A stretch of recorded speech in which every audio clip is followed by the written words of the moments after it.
Good morning, children. How are you all? Hope you all are keeping fine during these COVID times. Are you all following the safety rules? Keep washing your hands, and whenever you meet any stranger, please wear the face mask, as I also do. Right now I'm not wearing because I'm speaking to you and I'm in a safe environment. Okay? So today, children, we are starting with lesson number 2 in your social studies, and the name of the lesson I have already written, the Northern Mountains and the Northern Plains. Please pay attention to this map. This is the physical map of India, right?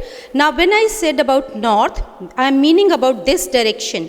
This is north, this is south, this is west, and this is east. Okay, and we are talking about northern mountains. So we are talking particularly about this region, northern mountains and the northern plains.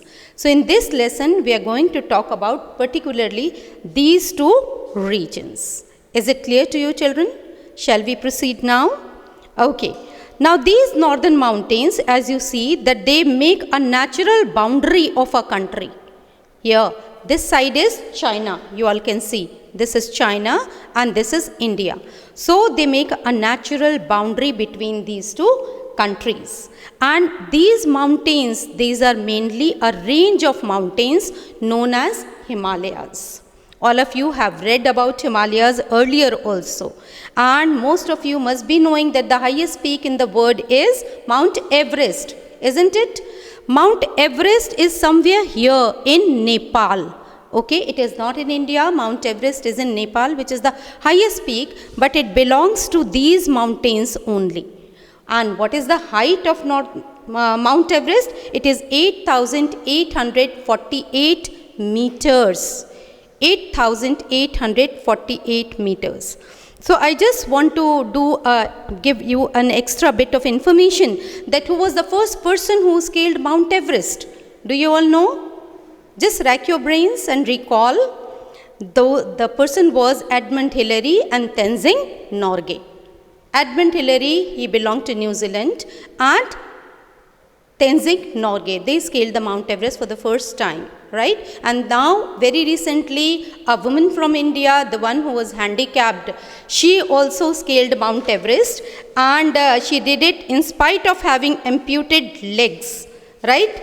So I give you this homework. In the end of the lesson, I'll tell you the name of that lady, who was that girl who scaled Mount Everest. So till then, keep thinking about it, okay?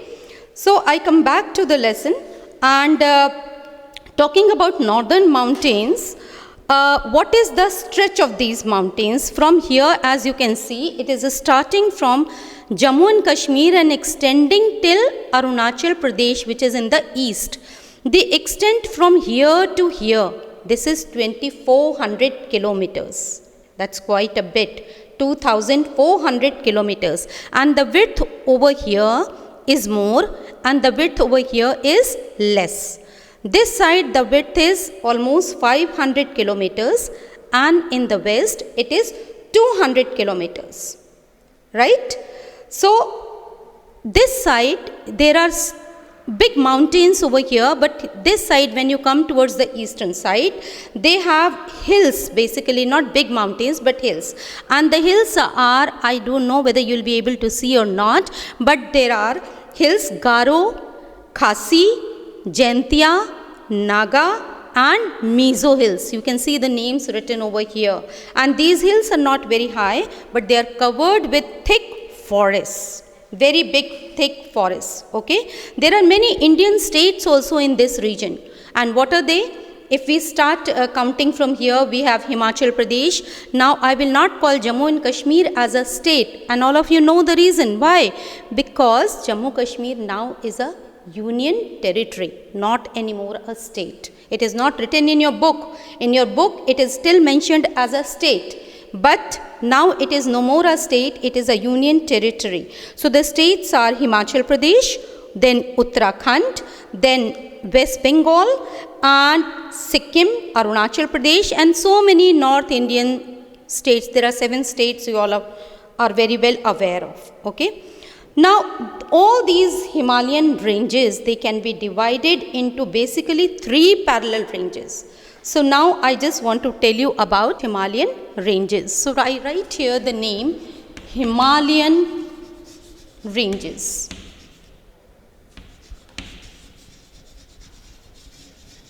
So the first important word, a difficult word for you is ranges. What does ranges means? Ranges means a row of mountains. A row of not only one mountain, but there is a row of mountain. Okay? And Himalayan, this Himalaya word, it is a Sanskrit word.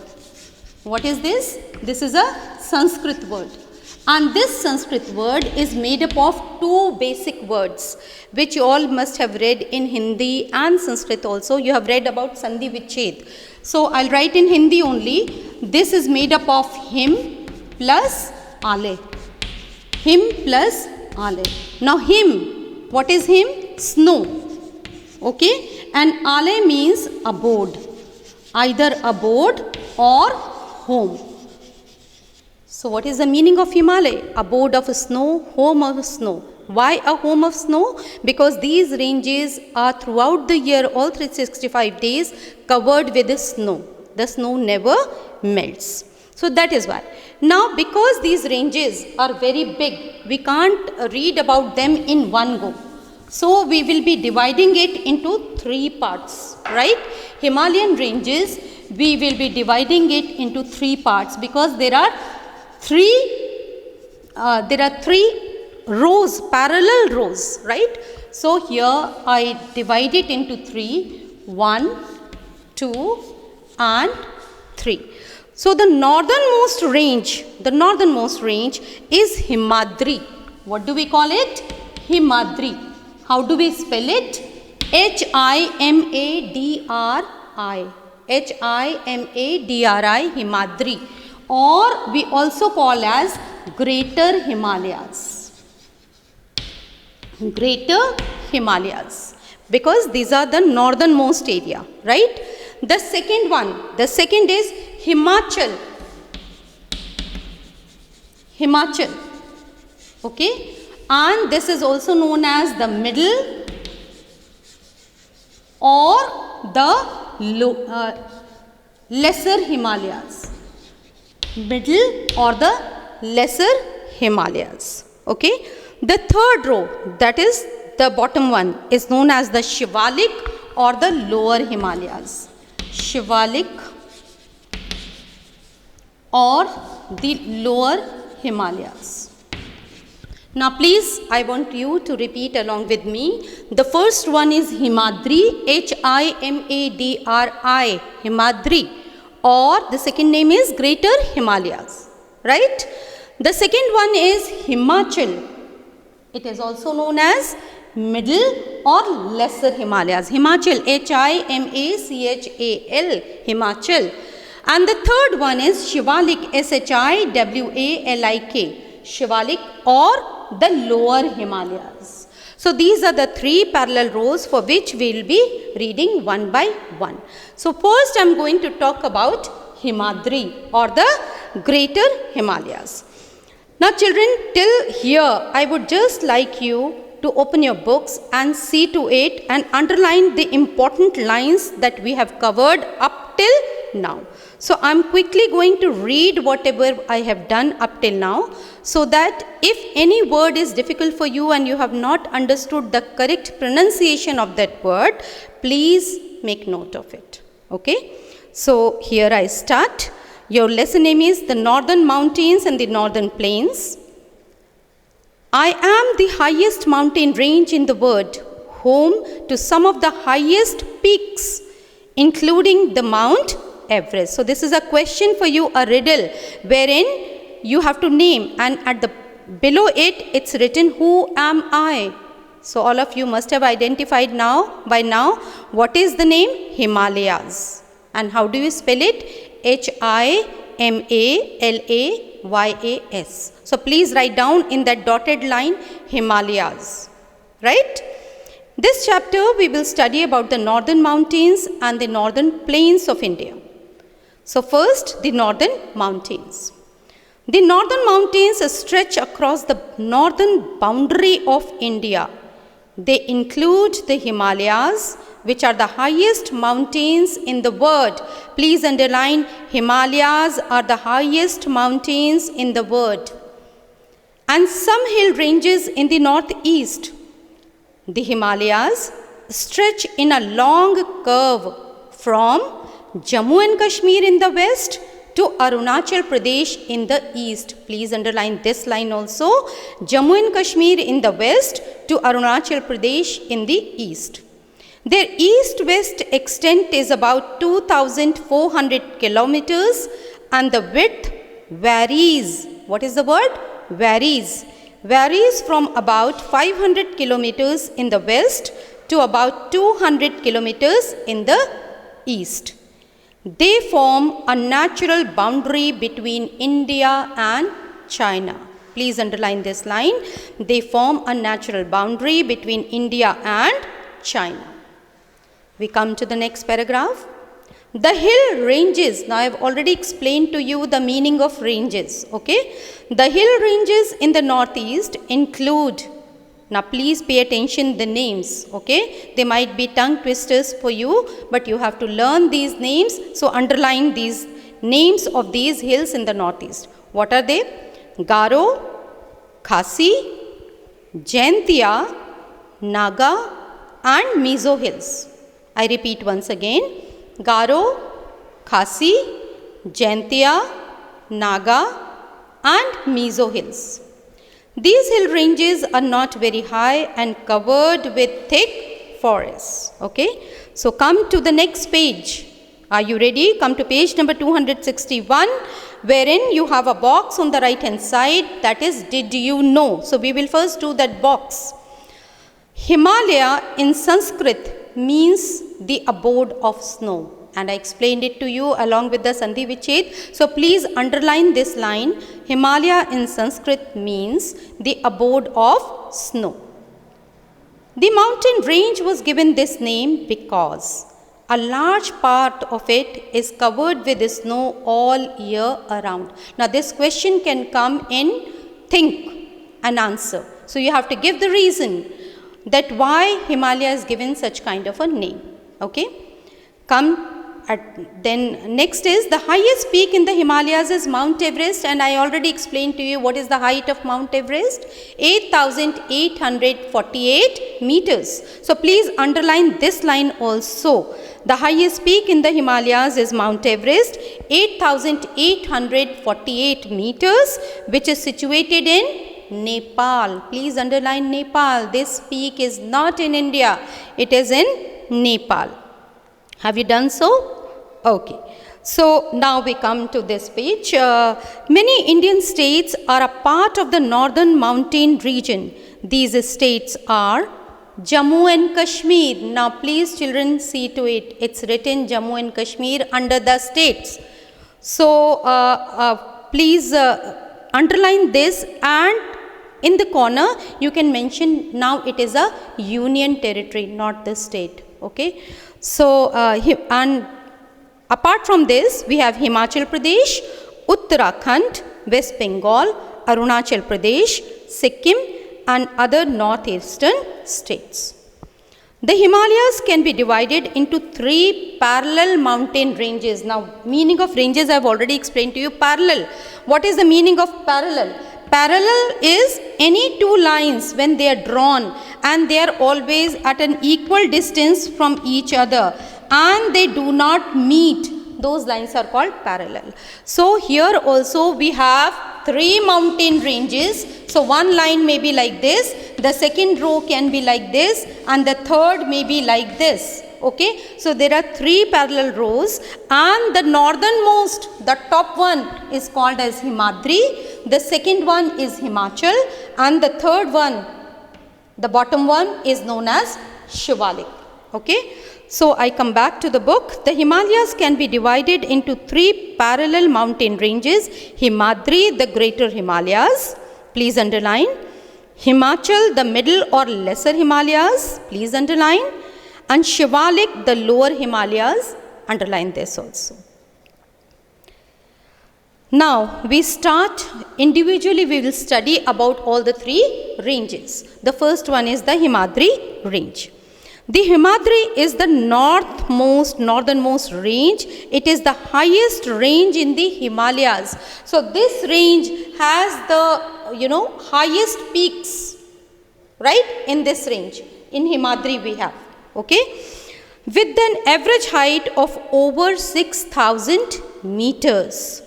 The mountains are always covered with snow because they are very high and it is extremely cold over here. And in fact, they also have big pieces of snow known as glaciers. So second important word for you is glacier.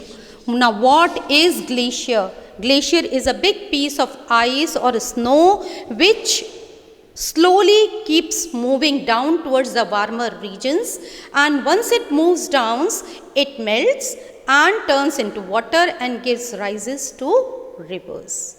And that is why we are blessed to have perennial rivers in our country. So next important word what I have used is perennial. So what is the meaning of perennial? Okay, what is the meaning of perennial? The perennial rivers are the rivers which have water throughout the year. And why these rivers? Because these rivers are born out of the melting of snow, melting of glacier, and because the mountains are always covered with the snow. So we will have a continuous supply of water in these rivers throughout the year, right? So then the Himadri region, this region also receives lot of rainfall, heavy rainfall. We have two important mountain peaks over here, and those are Kanchenjunga and Annapurna.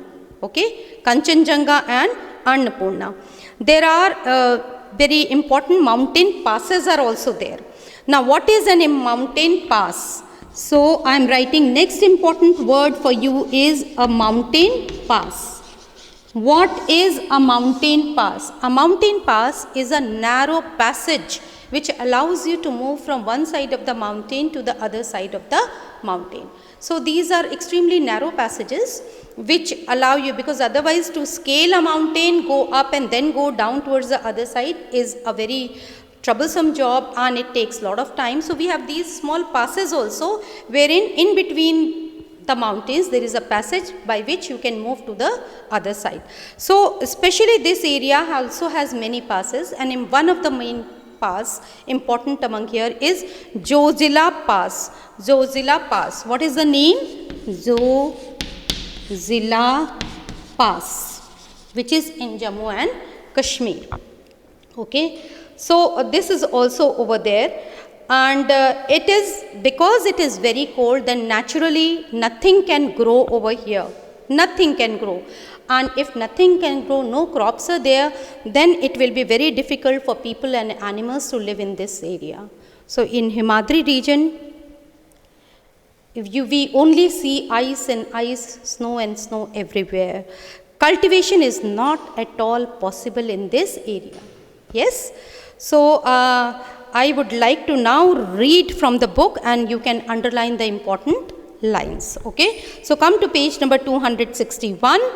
The Himadri range. The Himadri is the northernmost range. It is the highest range in the Himalayas with an average height of over 6,000 meters. So please underline, Himadri is the highest range in the Himalayas. In some places, huge masses of ice called glaciers are found. Please see the word glacier. And I have already explained to you the meaning of glacier. How do we spell glacier? G-L-A-C-I-E-R-S. Glaciers. Okay. Huge masses of ice called glaciers are found. Some of these move down the mountain slopes. When these glaciers reach warmer regions, they melt and form rivers. So please underline this line also. When these glaciers reach warmer regions, they melt and form rivers. The Himadri region receives heavy rainfall. Some of the highest mountain peaks such as Mount Kanchenjunga and Mount Annapurna. I repeat the words, Mount Kanchenjunga and Mount Annapurna are found here. So please underline this. Some of the highest mountain peaks such as Mount Kanchenjunga and Mount Annapurna are found here. Some important mountain passes such as the Zojila Pass in Jammu and Kashmir are located in this range. Underline this line also and please learn the name of this pass. What is the name? Zojila Pass. And what is the spelling? Z-O-J-I, Zojila, L-A, Pass, P-A-S-S. Okay. And as it is very cold here throughout the year, it is very difficult for people and animals to live in this region. Cultivation is not possible in this mountainous region. Please underline this line as well. Have you done so, children? Okay. Come back to page number 261. Let us also do a small bit of exercise which is given in your book on the right hand side corner at the bottom. And it is written there, huge masses of ice found in the mountains are called, and three options are given to you: snow, glaciers, rivers. So what are those huge masses of ice called? Obviously, glaciers. So please put a tick mark on glaciers, or on the dotted line write down glaciers. Have you done so, children? Okay. Come to number 2. The snow of the Himalayan glaciers are very useful because A. They are salty. B. They cause rainfall. C. They melt and form rivers. So rack your brains. What is the correct answer? Yes, you're right. It is the C option. They melt and form rivers. So please write this on the dotted lines. Yes. Have you done so, children? Yes. Shall we move further? So now we come to the second range, that is Himachal, or the middle Himalayas or the lesser Himalayas. Okay. So these ranges are obviously found between Himadri and Shivalik. They are in between these two ranges. Okay. And these mountains are not as high as the Himadris, right? And nor as low as the Shivalik. So they are in between. Okay. So they are in between. These ranges have some beautiful valleys among them. And what are those valleys? There are 3 Ks: Kashmir, Kullu and Kangra. What are the 3 valleys? We have beautiful valleys in this region. What are those? Kashmir, Kullu and Kangra. And people go and visit these valleys. These are beautiful places. Along with them, we also have beautiful hill stations. And what are the hill stations there? Shimla, Mussoorie, Nainital, Almora, Darjeeling. And all of you must have been there once. And if you have not been, at least not now. Obviously, you cannot go right now. Tourism is prohibited in these areas right now, but afterwards when the things become normal again, do visit these hill stations, because people from all over the world come and visit these places during the summer times, because it is cold over there, right? So they feel good just to escape the heat of the plains. And even this area has got important mountain passes, and one of the most important pass is Rohtang Pass. In Himachal area, what do we have? We have Rohtang Pass, which is in Himachal Pradesh. Rohtang Pass. Okay. This is in Himachal Pradesh. Okay. And Himachal range has thick forests, because in this area we can have forests because they are not as high as the Himadri ranges. And the important trees found in this area are pine, oak, deodar and fir. Now you must have read in science about these trees. They have some special features by which they can survive in such a cold environment. Okay. So you will be reading probably in your science lessons, or you must have read up till now that they have needle-like leaves, they have conical shapes so that the ice can melt and float down easily. Okay. So these kind of trees can only survive, and they have thick forests of these trees over there.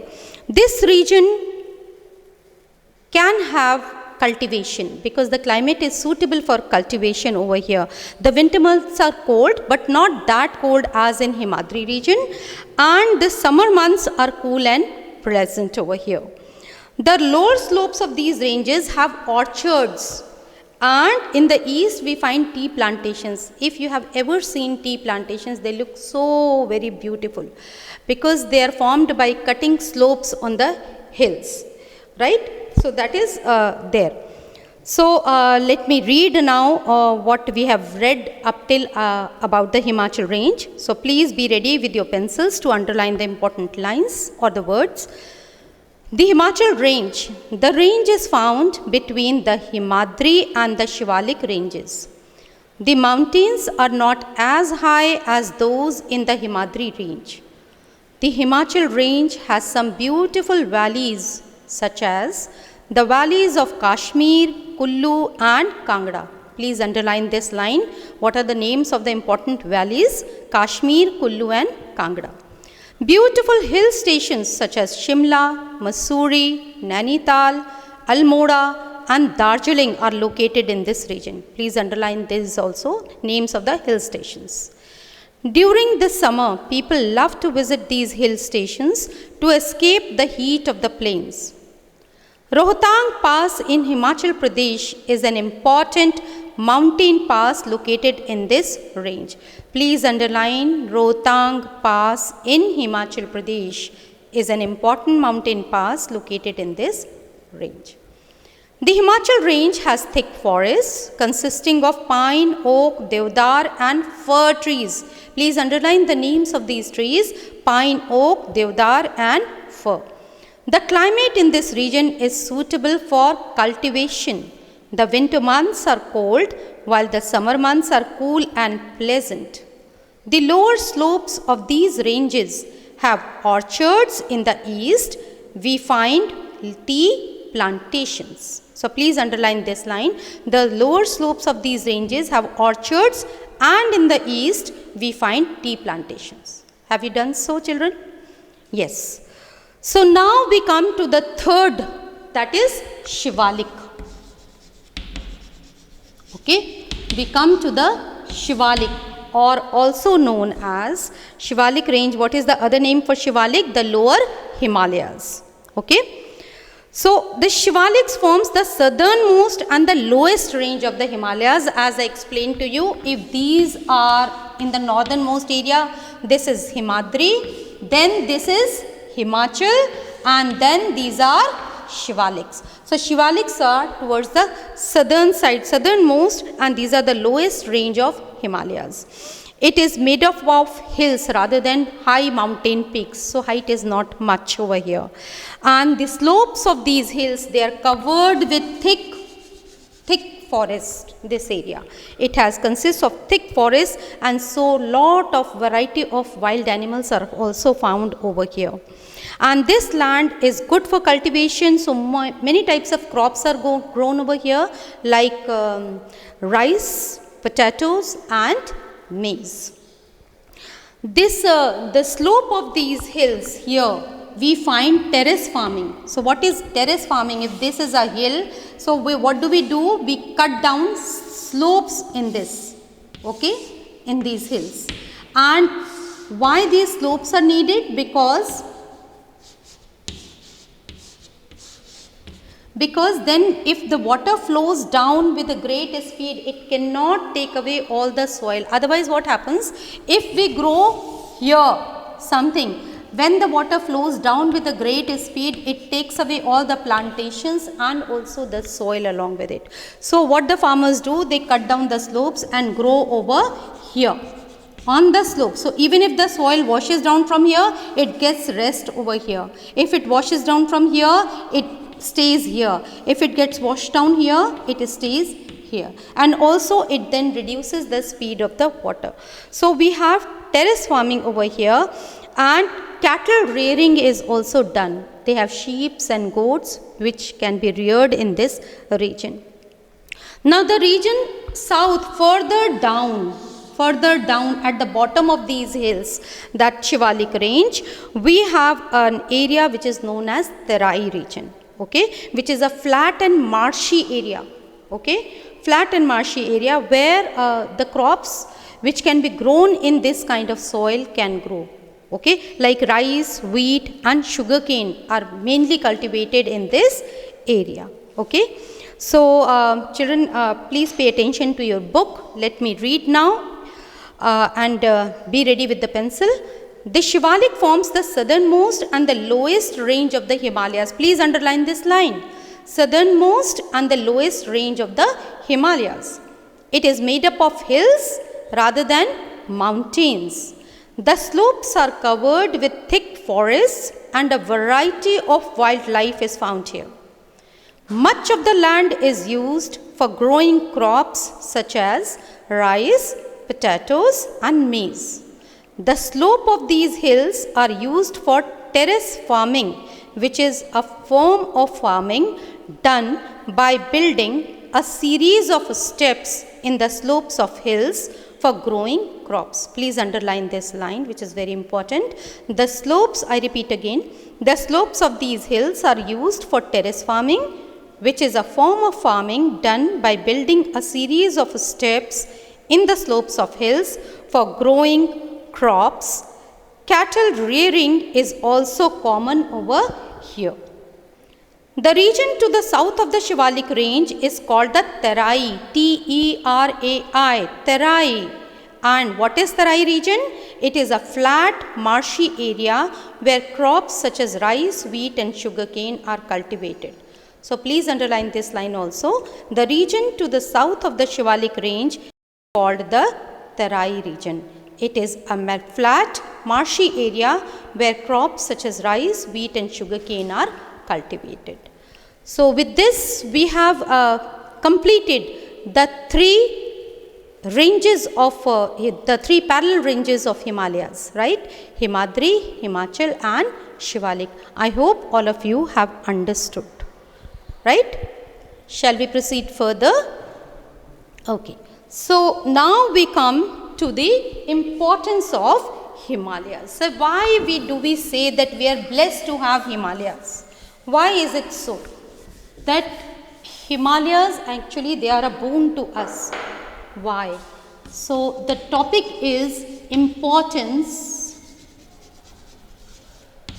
of Himalayas. The topic is importance of Himalayas. So, we will take them one by one. The first point is that they, when I was explaining you, that they form a boundary between India and China. So, the first point is that they prevent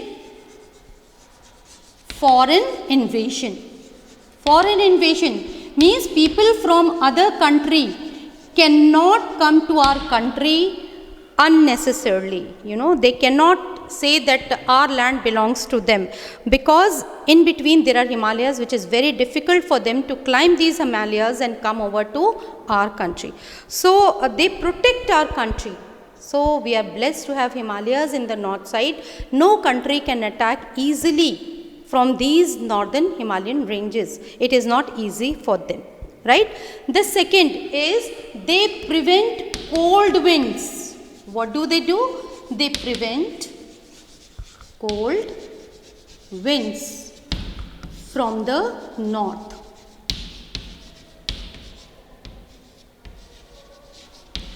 So, from the north, that is from towards the China and beyond that Russia is there also.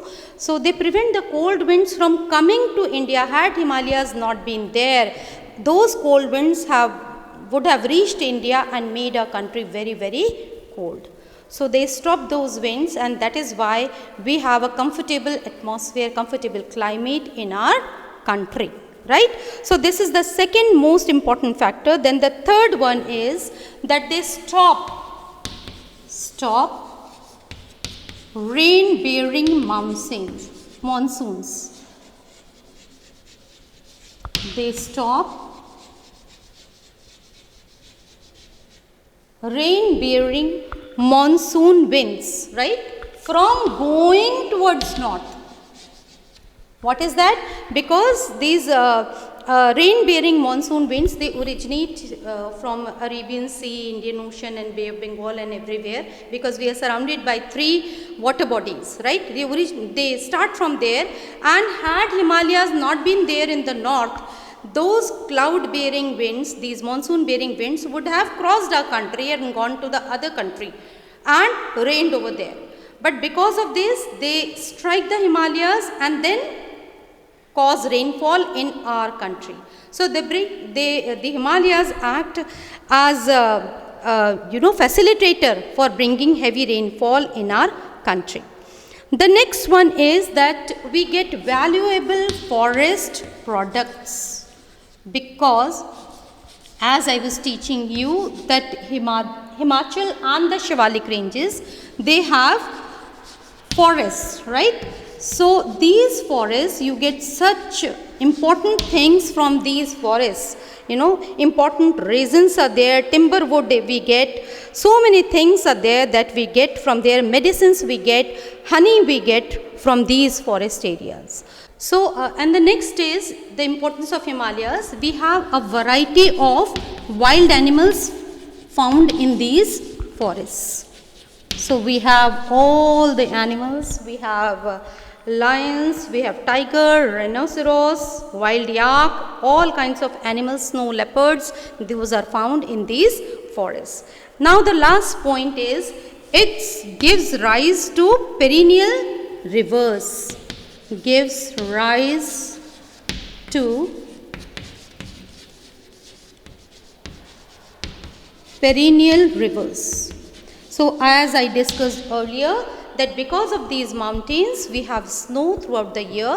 When these big pieces of ice called as glaciers, they move downwards, move to the warmer areas, they start melting, and then drop by drop they give rise to rivers which will have water throughout all 365 days of the years. They will never dry. Okay. So I hope by now you all must have understood the importance of Himalayas. Okay. So shall we come to the book? Please come to page number 263. The Himalayas act as a natural boundary and have always protected India from foreign invasions. So please underline protected India from foreign invasions. I repeat the word foreign invasions. Invasion means attack. Okay. They prevent the cold biting winds coming from northern Asia from entering India. So please underline, prevent the cold biting winds coming from northern Asia. Then next, they also stop the rain bearing monsoon winds from leaving India, resulting in heavy rainfall over the country. So please underline, stop the rain bearing monsoon winds from leaving India. Next, the forests in the Himalayas provide us with valuable forest products such as timber, medicines, resin, honey, and so on. So please underline, provide us with valuable forest products. Many animals such as the snow leopard, tiger, rhinoceros, and wild yak are found here. So please underline, many animals are found here. The melting snow of the Himalayan glaciers provides water to our rivers throughout the year. So please underline, glaciers provide water to our rivers throughout the year. So with this, I just want to quickly do a recap of all the 3 ranges. Okay. So please pay attention here as we talked about that we have 3 parallel rows of mountains. The greater Himalayas, what is the other name? Himadri. The lesser Himalayas, what is the other name? Himachal. The outer or the lower Himalayas, what is the other name? Shivalik. So they are the northernmost, about the greater Himalayas or the Himadri. They are the northernmost range of the Himalayas. The maximum height over here is 8,850 meters, which is of Mount Everest. Actually it is 8,848, right? And the average height is 6,000, right? Several peaks with a height of over 8,000 meters are found over here, and we discussed about 2 important peaks. Those were Kanchenjunga and Annapurna. Okay. Then the lesser Himalayas or the Himachal, they lie between the outer and the great Himalayas. The maximum height is 5,000 meters, the width is 75 kilometers. The Kashmir, Kullu and Kangra valleys lie between the lesser and the lower Himalayas. Then the last one, the outer Himalayas or the Shivaliks. They form the foothills of the Himalayas to the south. Maximum height is 1500 meters and the width is 15 to 50 kilometers. They are a rich source of timber over here. So I hope with this, this much is clear to you, and in the next module we'll talk about the northern plains. Thank you.